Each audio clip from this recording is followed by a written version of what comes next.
안녕하세요. 영재학교 합격을 꿈꾸는 여러분. 정말 잘 오셨습니다. 오늘은요, 정말 특별한 걸 준비했어요. 바로 KSA, 그러니까 한국과학영재학교의 실제 입시 문제입니다. 이게 경쟁이 어마어마하잖아요. 그래서 이 문제를 같이 풀어보는 것만으로도 진짜 큰 도움이 될 거예요. 자, 바로 이 문제입니다. 오늘의 주인공이죠. 딱 보니까 어떠세요? 조건도 많고 뭔가 되게 복잡해 보이죠? 괜찮아요. 걱정 마세요.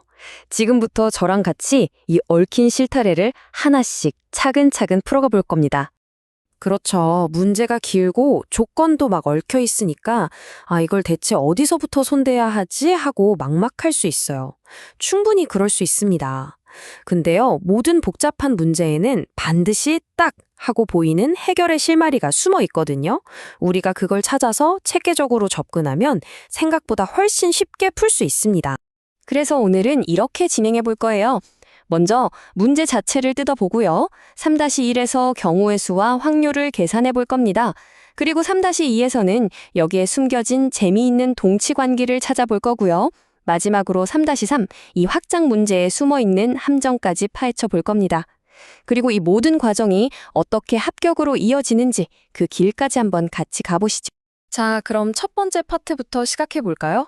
바로 문제 3-1, 경우의 수와 확률입니다.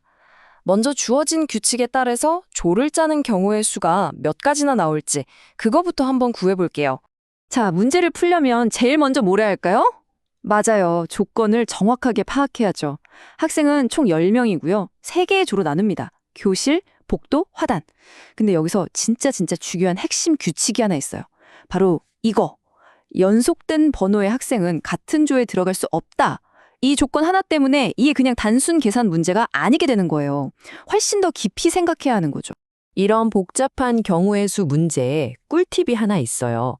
어디부터 시작해야 할지 모를 땐 가장 덩치가 크고 조건이 까다로운 녀석부터 잡는 겁니다. 그게 훨씬 효율적이거든요. 자, 이 문제에서는 어딜까요? 그쵸. 바로 5명이나 되는 화단조.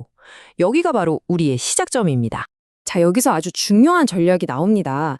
그냥 화단조를 막 뽑는 게 아니고요. 화단조 5명을 뽑고 남은 5명의 학생들이 어떤 상태인지를 기준으로 경우를 나누는 거예요.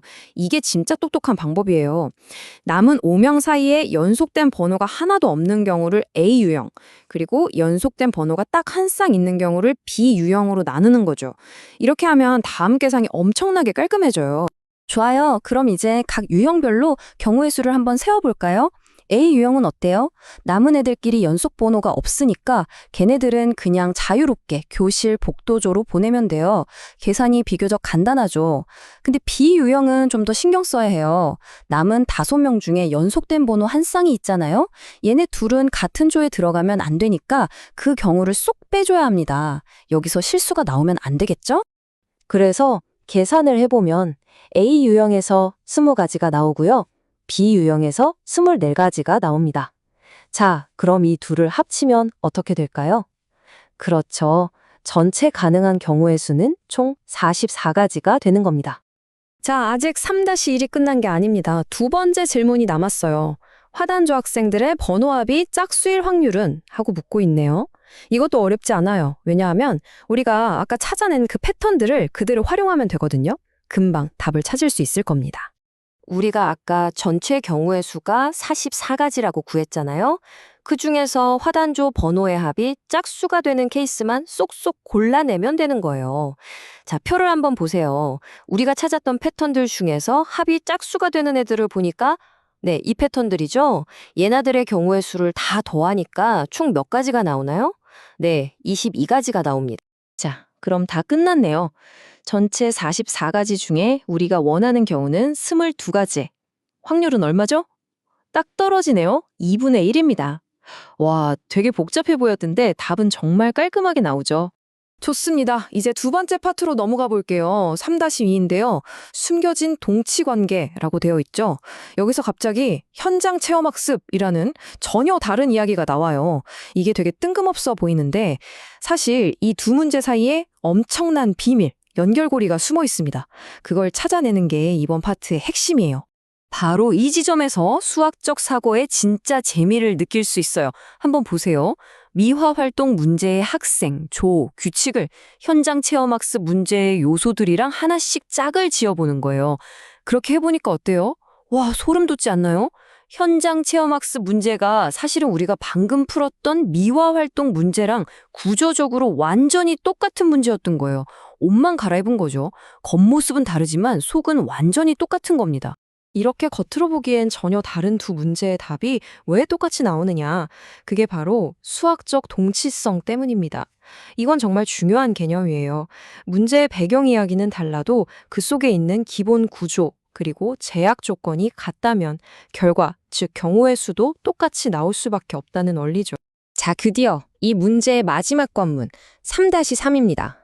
여기서는 스케일이 확 커져요. 두 반을 합쳐서 생각해야 하거든요. 그러면서 문제의 복잡성이 정말 말 그대로 폭발적으로 늘어납니다. 자, 한번 생각해 보세요. 학생이 10명에서 20명으로 딱 2배가 됐어요. 그럼 경우의 수도 우리가 아까 구한 44의 2배, 그러니까 88가지가 될까요? 되게 그럴싸하죠?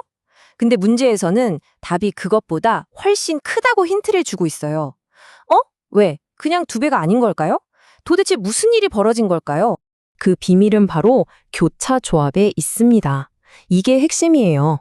이전에는 일반 안에서만 조를 짰잖아요.